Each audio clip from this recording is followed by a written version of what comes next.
क्रिस्टको नाममा सबैलाई जय मसीह। अनि यहाँ हुनुहुन्छ हाम्रो आदरणीय पास्टर भाइ दिनेश कुमार चेपाङजी।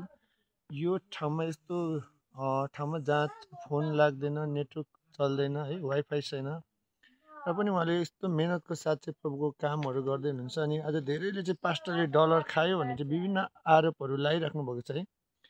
के छ यो विषयमा तपाईँ के भन्न चाहनुहुन्छ? हजुर, जय मसीह। धन्यवाद हाम्रो तपाईँलाई धन्यवाद सरज्यू। यो विषयमा चाहिँ अब उहाँहरूले बुझेर बनेको होइन जस्तो लाग्छ, बुझेर बनेको होइन। हामी चाहिँ मैले 72 सालबाट सङ्गति सेवाकाई सुरु गरिरहेको छु। एकदमै विकट ठाउँ छ। मण्डलीदेखि हिँडेर पनि 5-6 घन्टा हिँड्नुपर्छ। मलाई पनि 5 घन्टा निरन्तर हिँड्यो भने पनि 5 घन्टा लाग्छ। अनि यहाँदेखि फेरि माथि सोलाडाँडा भन्ने ठाउँसम्म मैले हिँडेर 3 घन्टा सेवाकाई गरिरहेको छु। 72 सालबाट मैले अहिलेसम्म सेवाकाई सङ्गति दिइरहेको छु। अनि कसैले डलर आएर दिएको चाहिँ रेकर्ड छैन। मैले डलर भनेको चाहिँ आफूले नै काम गर्छु, आफूले नै बाजो खन्छु, जोत्छु, अनि परेको बेलामा त भारी पनि बोकेको छु र बालुवा पनि हानेको छु है। यो चाहिँ मेरो जीवनमा यसरी नै मैले प्रभुको सेवाकायहरू गरिरहेको छु, यसरी नै गरिरहनेछु। अनि डलर भनेको चाहिँ अहिलेसम्म मैले देखेको छैन। अनि प्रभुमा विश्वास गर्नेहरू, पास्टरहरू चाहिँ अनि प्रभुलाई विश्वास गर्नेहरू सबै डलर पाउँछ। उनीहरूको पैसामा चाहिँ सेवा गर्छ। अनि हामीले किन गर्नुपर्छ भन्ने उनीहरूको मनसाय र विचारहरू छ, त्यो चाहिँ एकदमै गलत हो। मैले अघि पनि भने अहिलेसम्म चाहिँ मेरो श्रीमती पनि हुनुहुन्छ, मेरो मण्डलीलाई पनि थाहा छ, मेरो चर्च परिवारलाई पनि थाहा छ, मेरो छोराहरू सबैलाई थाहा छ।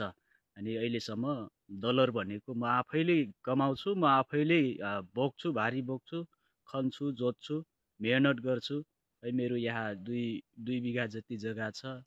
हामी दुवैजना मिलेर खनजोत गरेर नै त्यहाँबाट भएको उब्जनीबाट नै सेवा सङ्गतिमा पनि धानेको छु र परिवारलाई पनि त्यहीबाट 3टा छोराहरू छ, छोराहरूलाई पनि कोठा भाडामा राखेर पढाउँदैछु आफ्नै मेहनतद्वारा है। कतिपय कुराहरूमा कमी कमजोरी त हुन्छ, अभावहरू त हुन्छ, तर पनि प्रभुमा भरोसा राख्दै प्रार्थना गर्दै अनि प्रभुले नै पहिला नै उत्पत्तिमा नै भन्नुभएको हो, अब तिम्रो प्राण रहन्जेल अब तिम्रो पसिना बगाएर खनजोत गर्नेछ, खानेछ, मेहनत गर्नेछ भनेको छ।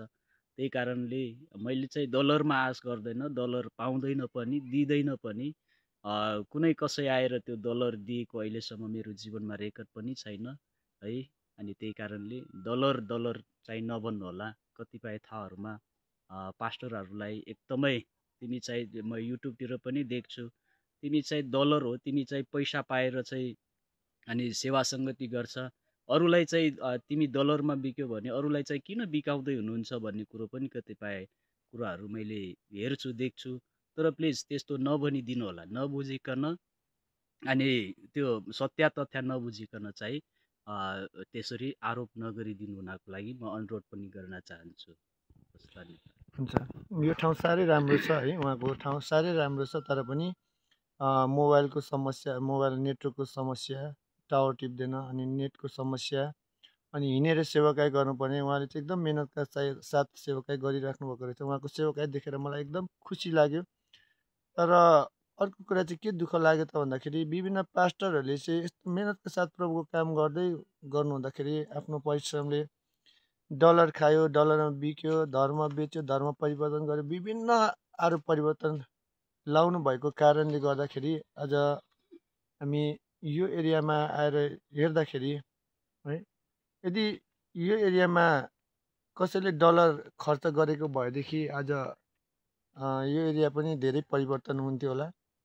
र त्यही भएर उहाँले प्रश्न बताइसक्नुभयो, कसैले पनि डलर दिएको छैन र हामी डलरमा बिक्ने जाति पनि होइन।